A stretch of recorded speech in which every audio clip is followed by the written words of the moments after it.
Selamat pagi, yang kami hormati Dr. Aris Kristianto selaku dosen pengampu mata kuliah Kapita Selekta Meteorologi. Mohon izin, kami kelompok 12 terdiri dari rekan saya, Kristianto Sihombing, dan saya sendiri, Nilu Jenita Astia Putri, akan mempresentasikan tugas kami yang berjudul Multi-Hazard Early Warning System Indonesia. Baik, sebelum kita fokus ke MHEWS, tentunya kita harus mengetahui apa yang melatar belakangi adanya program ini. Pada tahun 2015, negara-negara berkomitmen untuk secara substansial meningkatkan akses ke peringatan dini untuk populasi berisiko pada tahun 2030. Komitmen utama yang dibuat dideklarasikan dengan Paris Climate Agreement, Sustainable Development Goals atau tujuan pembangunan berkelanjutan, dan Sendai Framework. Adapun pada Hari Meteorologi Sedunia tanggal 23 Maret 2022 lalu, Sekretaris Jenderal PBB yaitu Antonio Guterres membuat pengumuman penting, yakni Early Warning and Action Save Lives. To that and today, I announce the United Nations will spearhead new action to ensure every person on Earth is protected by early warning systems within 5 years. Sesuai dengan pernyataan Sekretaris Jenderal PBB, di dalam Sendai Framework, target G difokuskan mengenai MHEWS yang berbunyi, secara substansial meningkatkan ketersediaan dan akses ke sistem peringatan dini multibahaya dan informasi risiko bencana serta asesmen bagi orang-orang pada tahun 2030. Untuk memantau, terdapat 6 indikator yang digunakan untuk memantau target G pada Sendai Framework, seperti pelaporan dari negara-negara yang telah menggunakan sistem MHEWS, kemudian presentasi dari pemerintah yang menggunakan MHEWS dalam pengambilan keputusan, dan sebagainya. Dapat kita lihat terdapat antara J1 hingga J6. Menurut UNDRR atau United Nations Office for Disaster Risk and Reduction, secara umum status pelaporan MHWS semakin ke sini semakin banyak, yang mana untuk pelaporan target G yang awalnya pada tahun 2015 hanya 47 negara, untuk tahun 2022 ini meningkat menjadi 2 kali lipat, di mana salah satu negara yang telah melaporkan target G dengan baik adalah Indonesia. Kemudian kita akan lihat bagaimana sih pandangan dari Sendai Framework, di mana Sendai Framework ini dapat digunakan sebagai kunci dalam monitoring statistik resmi tentang status global MHEWS. Namun, disebabkan oleh pernyataan Antonio Guterres yang menjadi dipercepat dalam kurun waktu 5 tahun, tentunya harus ada upaya perlu dipercepat untuk memperkuat pengumpulan data di belahan dunia yang tersisa. Kemudian, dukungan yang ditargetkan kepada negara yang rentan, seperti least developed countries atau negara terbelakang, dan juga small island developing states, perlu ditingkatkan kembali serta diperkuat. Meningkatkan ketersediaan akses data dan informasi risiko perlu untuk memperkuat MHEWS juga. Dan yang ketiga adalah meningkatkan dukungan untuk mengukur dan meningkatkan efektivitas MHEWS dengan 2 cara, yakni yang pertama adalah berinvestasi dalam kapasitas kesiapsiagaan untuk bertindak pada peringatan dini, terutama local event. Yang kedua adalah bantuan teknis berkelanjutan untuk mengukur efektivitas MHEWS di tingkat nasional. Selanjutnya kita akan membahas Indonesia Multi-Hazard Early Warning, di mana dalam menanggulangi adanya bencana, peningkatan early warning sistem kebencanaan harus juga disertai dengan adanya aksi dini atau early action. Untuk memberikan informasi cuaca, iklim, gempa bumi, dan tsunami secara cepat, tepat, dan akurat, BMKG memiliki sistem peringatan dini. Ada 3 di sini, yaitu yang pertama adalah Meteorological Early Warning System atau MEWS, yang mana berfungsi untuk menyediakan informasi cuaca dalam basis harian dan mingguan. Kemudian ada CEWS atau Climate Early Warning System, di mana menyediakan informasi cuaca untuk 10 hari, sebulan, 3 bulan, bahkan 1 musim ke depan. Dan terakhir adalah Tsunami Early Warning System, di mana menyediakan informasi peringatan dini tsunami, yang mana BMKG juga sudah membuatnya sejak tahun 2008. Selanjutnya akan dijelaskan oleh rekan saya, Kristianto. Baik. Kemudian berikut ini adalah sistem peringatan dini di BMKG. Seperti yang pertama yaitu seasonal forecast yang disajikan dalam bentuk peristiwa-peristiwa ekstrim yang terjadi setiap bulanan. Kedua, ada geospot, di mana untuk mengamati dan memonitori hotspot dan rainforest fire dengan menggunakan satelit Himawari yang diinformasikan setiap 10 menit. Kemudian ada sistem monitor kualitas udara, seperti level dari kualitas dari CO2 dan PM10, yang juga dapat diakses dari Play Store, aplikasi BMKG. Kemudian ada informasi dari kondisi iklim yang disajikan dengan memaparkan setiap informasi dari iklim ke depannya. Kemudian ada informasi juga monitor dari kekeringan yang disediakan setiap 10 hari. Kemudian ada fire danger rating system.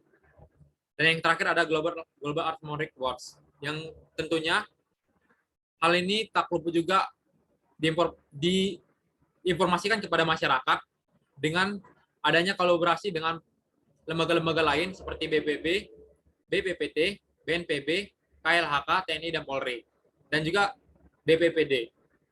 Next.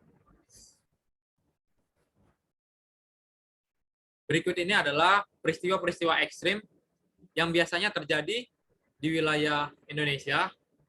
Seperti yang pertama, yaitu peristiwa ekstrim cuaca, adanya thunderstorm, kemudian debu abu vulkanik, kemudian ada tsunami, kemudian adanya induksi pantai, kemudian ada banjir, kekeringan, dan forest fire. Next. Secara garis besar, peristiwa banjir fluvial terjadi di wilayah Jakarta, Bandung, Semarang, dan Pulau Jawa. Kemudian banjir yang disebabkan dengan intensitas curah hujan yang cukup tinggi biasanya terjadi di wilayah Kupang, Jakarta, Jogja, Medan, dan juga peristiwa banjir juga tak lupa juga disebabkan oleh induksi pantai yang biasanya terjadi di wilayah Jakarta, Semarang, Pekalongan, dan Pulau Jawa yang biasanya terjadi cukup rendah dibandingkan dari peristiwa induksi pantai yang relatif peristiwa banjir yang disebabkan oleh curah hujan yang cukup tinggi.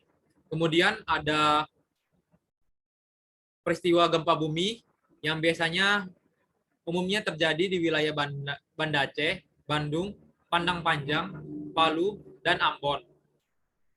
Dan yang terakhir ada pergeseran landslide yang biasanya terjadi di Palu dan Ambon, yang umumnya juga berkaitan juga dengan adanya disebabkan oleh lahar dari debu abu vulkanik seperti di wilayah Jogja juga yang disebabkan oleh debu vulkanik. Selanjutnya, sistem monitor dari GeoHazard sendiri terbagi atas 6. Yang pertama dimulai dari Ignatius, kemudian ada EWS, vulkanik erupsi, kemudian ada hydrometeorological hazard, kemudian ada meteorological EWS, kemudian ada climate EWS, dan yang terakhir adalah flood, banjir EWS. Tak luput juga sistem ini didukung juga komponen pendukungnya, seperti adanya kerjasama dari lembaga-lembaga lain, seperti DMA, tim SAR, dan pemerintah setempat. Dan juga ada juga komunikasi dengan desa setempat, seperti adanya event atau peristiwa dari Destana Tsunami yang biasanya terjadi kemarin di Banten. Next. Berikut ini adalah alur atau proses pengambilan sistem data dari peringatan sistem cuaca atau di BMKG, yang biasanya dimulai dari mengumpulkan data-data dari pemerintah provinsi, kemudian ada pemerintah pusat, kemudian juga ada komunikasi dan informasi dengan pihak kolaborasi dengan universitas luar. Selanjutnya, data-data tersebut diolah dan kemudian akan diperoleh data secara eksternal MCG dan data eksternal yang tentunya akan diinformasikan, akan menghasilkan produk informasi perakiraan cuaca seperti biasanya diakses di Play Store BMKG, seperti informasi gempa bumi dan informasi keadaan suhu udara atau curah hujan di wilayah dengan menggunakan satelit Himawari. Ya, seperti yang ditampilkan berikut ini. Next. Berikut ini adalah perkembangan dari digital dari informasi peringatan sistem BMKG sejak dari tahun 2015. Seperti bisa diakses di aplikasi Info BMKG, baik di App Store dan Play Store. Kemudian ada Twitter, Facebook, dan Instagram BMKG. Next.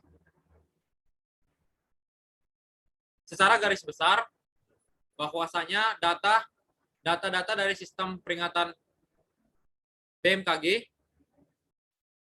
diintegrasi secara harmonisasi dan sinkron, baik dari server yang satu dan server yang lainnya.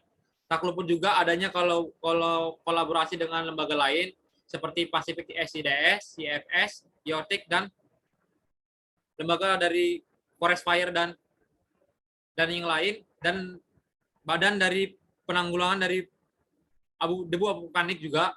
Kemudian ada juga inovasi dari sistem dari peringatan dini BMKG yang diinformasikan kepada masyarakat, yang tentunya dapat juga diakses juga secara digital melalui Info BMKG dan sosial media lainnya, baik juga dari YouTube juga, yang secara substansial.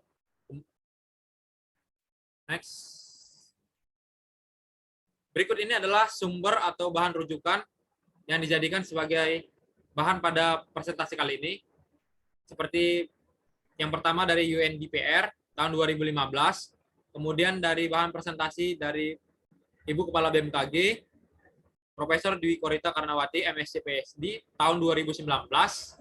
Kemudian ada yang terakhir adalah sumber dari Bapak Dr. Andresena Sepalawakan tahun 2022, yang diperoleh dari bahan presentasi Multi Hajat Early Warning Conference yang ketiga di Bali tanggal 23 sampai 28 Mei tahun 2022.